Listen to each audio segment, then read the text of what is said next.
right, so moving along. Following Jesus. Watch this. Following Jesus is the most satisfying thing. Hear this very carefully. Following Jesus is the most satisfying life hidden behind a cross of suffering. I'm going to read this to you guys. This is going to sound crazy, but these are the words of Jesus. This is in Matthew 16:24. Pay close attention. Here's where I start like parking, right? But it's gonna get good, right? Then Jesus said to his disciples, if anyone wishes to follow me as my disciple, he must deny himself, set aside selfish interests, and take up his cross, expressing a willingness to endure whatever may come, and follow me, believing in me, conforming to my example, and living, and if need be, suffering, or perhaps dying because of faith in me. For whoever wishes to save his life in this world will eventually lose it through death, but whoever loses his life in this world for my sake will find it. Okay, in English, right? Jesus is saying, to follow me as my disciple, he must deny himself. He said three things. I'm going to read them to you guys. He said, deny himself, take up his cross, and follow Jesus, right? To follow him as a disciple, right? This is biblical discipleship right here. Three things. Deny yourself, take up your cross, follow Jesus. But let me ask a general question, right? Why would Jesus ask a question that almost makes you think he's basically getting people out of following him? I don't know if you guys have ever asked yourself that. Like hear this. Who's gonna want to follow this? If anyone wishes to follow me as my disciple, he must deny himself. He must deny in 2022. You know what that means? In other words, that means you must deny yourself your selfish interests, right? In other words, give up Netflix. I'm not playing. That's what the Bible is saying, right? Your selfish interests, right? Of course, I'm not saying watching Netflix is a sin. I'm not saying that. I'm telling you what Jesus is saying, right? Selfish interests, right? As then says, he must take up his cross, expressing a willingness to endure whatever may come. What am I trying to tell you guys with this? Why would you ask some of the disciples a question that basically you're asking them almost like you're trying to get them out of following you? You know why? I'm going to tell you guys right now. This is why, right? Watch this. The reason he put it all on the table, because that's what he's doing. He's putting all his cards on the table. You know why? Because here's the thing. Jesus knows, this is what he knows, right? That you're not going to do it if you're not in love. You're not going to follow him. You're not going to go through all those things if you're not in love. In other words, he's giving you the entry point, right? He's giving you the entry point. He's telling you what he wants. Now, here's the thing. At the end of the day, you can't. You can't do it your way. You need him. You need to be in love, right? It all starts with being in love. Are you guys with me so far? 1 John 4:19. He loves us. We love him because he first loved us. Okay, let me rewind. Let me rewind just so you understand what I'm saying. He asked them a question where he's basically trying to get them out of following him. It's almost like he's trying to do that. There was another time in the Bible that from multitudes, it went down to 12. And then he told the 12, are you guys going to leave me too? He said that to them, right? And why? Because again, at the end of the day, the whole secret, the mystery of God, the mystery of Jesus is behind love. Everything is behind love, right? All the things he did was love. It's foolish that he went to die the way he did. But you know why he did it? Love, which I'm going to get down to that in a minute, right? So the more following Jesus is the most satisfying life hidden behind the cross of suffering, right? So here's the thing. You look, come on. There it goes. So you're looking at the cross of suffering, and that's why you don't follow him. You're looking at the suffering, and that's why you don't make the sacrifices. You're looking at the cross, right? But here's the thing. Like I said, that's one of the things that right? Because he paints it like that, right? To hide the reward and the satisfaction. The difference with Satan and God, these are the differences. Satan shows you the pleasure, right? He shows you the pleasure, but hides the consequences, right? He hides the consequences, right? God shows you, right, the suffering, but hides the pleasure. Are you guys with me so far? Two differences. And so God would rather be real with you from the beginning about what he wants. Because here's the thing, God is a truthful God. He doesn't want you to sign up and say, yes, Lord, I want to follow you. And then all of a sudden, you want to leave him. He wants to tell you from the beginning what you're signing up for. In other words, two differences with a believer and a disciple, right? Believers are people that are learning, that are learning to love, that are falling in love, that are in the relationship, right? Disciples are people that have made a decision to marry. Disciples are people that have made a decision to commit, right, to Jesus. Are you guys with me so far? And I'm talking about a disciple of Jesus, right? Disciple of man, we can talk about that in another maybe sermon, right? But what am I trying to say with this, right? It all begins with love. And like I said, we love him because he first loved us, right? In other words, the only reason we can feel love, or we can have or an example of how to love, is because of what he did for us on the cross. Because of that example, we know how to love. We know how to sacrifice. We know how to surrender because of the price he paid, right? And so here's where it starts, right?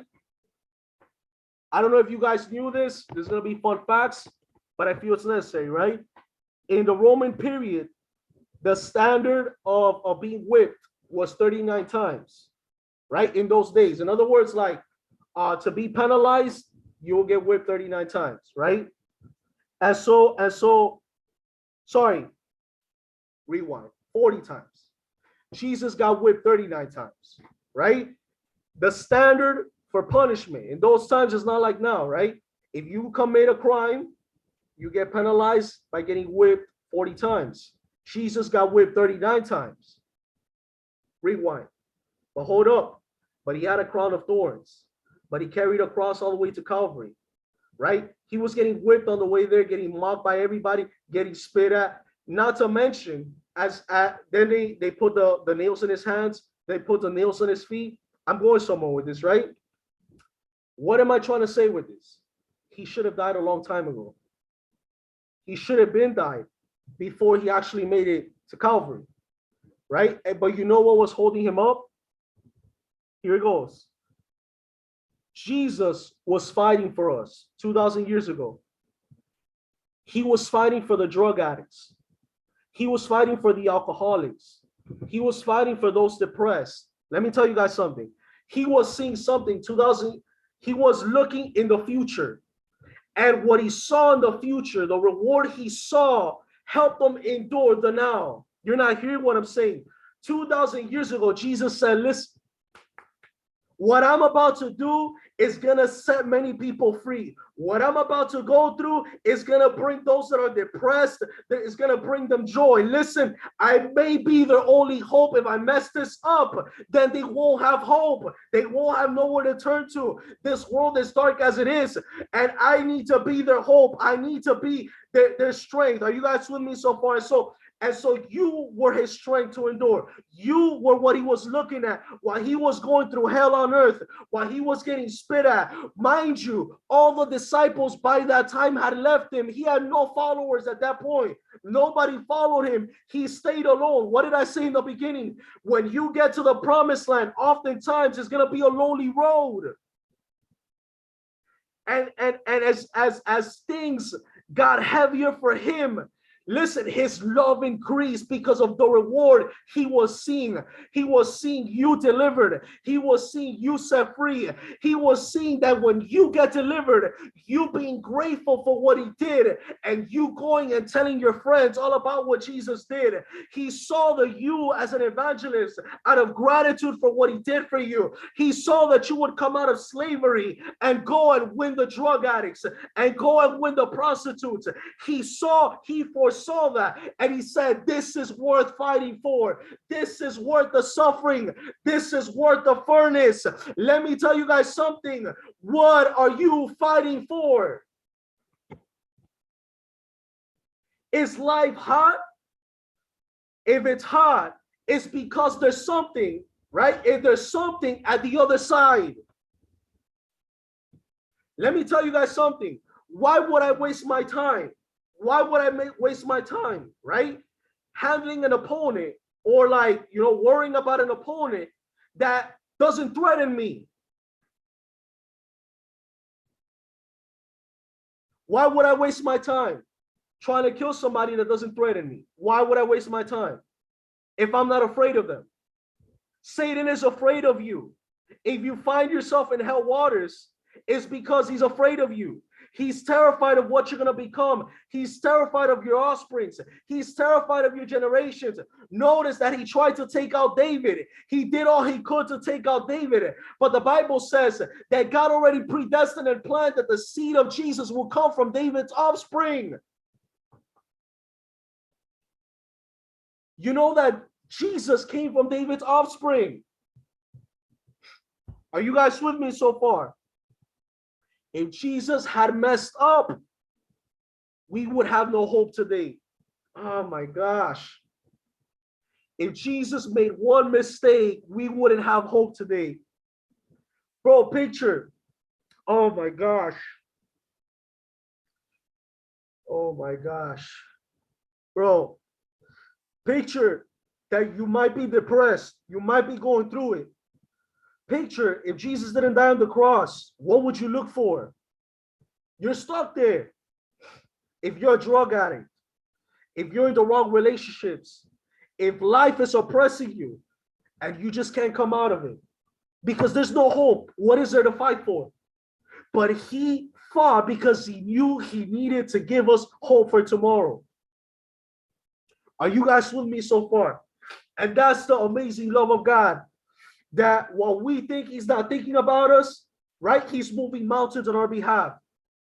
I don't know if you guys have heard that song of Defender, right? Where it says, you go before me and slay the head of, you come back with the head of my enemies.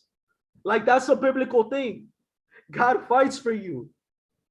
That's a biblical thing. God fights for you, right? When you surrender and you give it all up, he does things that you wouldn't even imagine. But it starts in your surrender. Watch this. God was hitting me strong today with this, right? Listen, hell is afraid. Watch this. Hell is afraid of the inheritance God has in store for you. Let me say that again. Hell, if you are going through hell right now, because I know a lot of you are. Some of you are there quiet, but you know you're going through it. Hell is afraid of the inheritance God has in store for you. Watch this. Hell is not going to give it up. Hell is not going to give it up. But hell can only wear you out because you're on the winning team. You're on the winning team, right? You're on the winning team. Watch this. Hell takes its time. Listen, hell takes its time to destroy any one of us. Because we are a generation. Let me explain that a little bit, right? You know why hell focuses all its time on just one of you? You know why? Because you are a seed for your kids, and the kids of your kids, and the kids of your kids of your kids, and the sacrifice you do will follow your generations. You are a generation. If Satan could take you out, he already eliminated a generation. You're not hearing what I'm saying. You're not hearing what I'm saying. If Satan eliminates you, he already got a whole generation out of the way. That's why he fights so hard, right? He fights so hard because of what's inside of you. You don't know what's inside of you, right? And then hell is coming with all his forces because they see something you don't see. I don't know if I'm speaking. I know I'm speaking to some of y'all, right? The size of your trials. Watch this. The size of your trials is because of the reward waiting for you on the other side, right? Listen. Again, I'm gonna rhetorically ask that question again, right? By the way, this thing might stop at 9:30, but if you guys want, just reconnect after. I don't think it's gonna do it, but it might. So just throwing it out there in case, right? Because I want to pray and minister to you guys after, right? We want to do that. So again, I'm asking you guys this question. Okay, why would I waste my time on a person that I don't feel threatened by? Why? Why? If Satan is doing all he can, all his arsenal, there's something that you're not seeing about yourself, right? And you're not just fighting for you, like what I was saying earlier. When Jesus was fighting, he was seeing the future. He was seeing the generations. He was seeing what was to come, the reward, right? And you're fighting for something today, right? And if Satan can get you to give it up, there's already many that will be led astray, right? There will be many that will be led astray, right? So anyways, so like I was saying, right? He loved, he endured, he persevered, right? And that's our model and our example to follow, right? What would it be, right? What would life have been if okay, it didn't happen, thank God.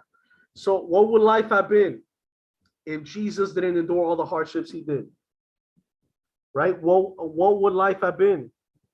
Right? Let me read it to you guys. Therefore, since we are surrounded by a great cloud of witnesses who by faith have testified to the truth of God's absolute faithfulness, stripping off every unnecessary weight and the sin which so easily and cleverly entangles us, let us run with endurance and active persistence the race that is set before us. Look at this.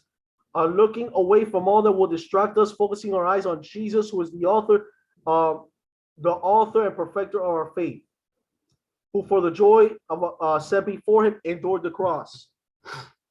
For the joy set before him endured the cross. He was looking at the reward. He was looking at you delivered. He was looking at you set free. He was looking at you on the other side of victory, right? He was looking at you not defeated, right? And that's what got him to fight.